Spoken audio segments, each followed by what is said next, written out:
દાહોદમાં 2018 પછી સરકારે આંગણવાડી અમારા બહેનોનું પગારમાં એક વિરોધ પણ વધારો કર્યો પ્રદર્શન, નહીં પડતર અને પ્રશ્નોના અત્યાર સુધી અમને નિરાકરણની 8 માંગ. મહિનાના બિલો બાકી દાહોદ છે ખાતે ગરમ નાસ્તાના, એ ગુજરાત પણ નહીં આપ્યા. આંગણવાડી અને કર્મચારી THR 2 માસથી સંગઠનના આવ્યું નહીં. બેનર ઘણા હેઠળ કેન્દ્રમાં આંગણવાડી ચોખા બહેનોના નહીં, લાંબા તેલ સમયથી નહીં, ચાલતા પછી પડતર ઇન્સેન્ટિવ નહીં આવ્યું પ્રશ્નોના આખા નિરાકરણ વર્ષનું. માટે તા. મકાન ભાડું 2-2 વર્ષનું 8 નહીં જૂનના આપ્યું. તો રોજ સરકારને એટલી કલેક્ટર રિક્વેસ્ટ છે, આટલું કચેરી બધું આપતા ખાતે નહીં, પણ વિરોધ તમે બધી પ્રદર્શન યોજનાઓ સારી રીતે યોજાયું ચલાવો. હતું. તમે કઈ આ રીતે ચલાવીએ? કાર્યક્રમનો હેતુ આમાં તમે સરકાર ખર્ચો કેવી રીતે સમક્ષ પૂરો કરો છો? પોતાની આંગણવાડી માંગણીઓ બહેનોના અને અને જે પ્રશ્નો બાળકોને રજૂ ભણાવવા કરવાનો માટેનો ખર્ચો હતો. કઈ રીતના પૂરો કરો છો? આ પ્રસંગે જિલ્લાના વિવિધ અમારી જો જે વિસ્તારોમાંથી સારા મોટી ઘરના હોય છે સંખ્યામાં હસબન્ડ કમાતા એ તો કરી લે છે, આંગણવાડી બહેનો પણ એકત્રિત કેટલીક થઈ બહેનો અમારી હતી. છે આની પર જ ચાલે છે. એ સૌપ્રથમ બહેનો સમૂહ વ્યાજે બી લઈને બેસણું ગમે તે કરીને યોજવામાં બાળકોને આવ્યું હતું. ખવડાવે છે. ત્યારબાદ ભૂખે તો નહીં માંગે, ભલે સરકાર પૈસા નહીં આપતી, પણ બાળકોને તો પાઠવવામાં ખવડાવે આવ્યું છે. હતું.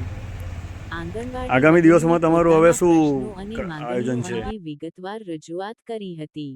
આંગણવાડી કર્મચારીઓએ આશા વ્યક્ત કરી હતી કે સરકારશ્રી અને જિલ્લા તંત્ર દ્વારા તેમની રજૂઆતોને ગંભીરતાથી લઈ પ્રશ્નોનું વહેલી તકે સુખદ નિરાકરણ લાવવામાં આવશે. કાર્યક્રમમાં ઉપસ્થિત તમામ બહેનોએ એકતા દર્શાવી પોતાના હક્ક અને પ્રશ્નો માટે અવાજ ઉઠાવ્યો હતો. દાહોદમાં આંગણવાડી બહેનોનું વિરોધ પ્રદર્શન, પડતર પ્રશ્નોના નિરાકરણની માંગ. દાહોદ ખાતે ગુજરાત આંગણવાડી કર્મચારી સંગઠનના બેનર હેઠળ આંગણવાડી બહેનોના લાંબા સમયથી ચાલતા પડતર પ્રશ્નોના નિરાકરણ માટે તા.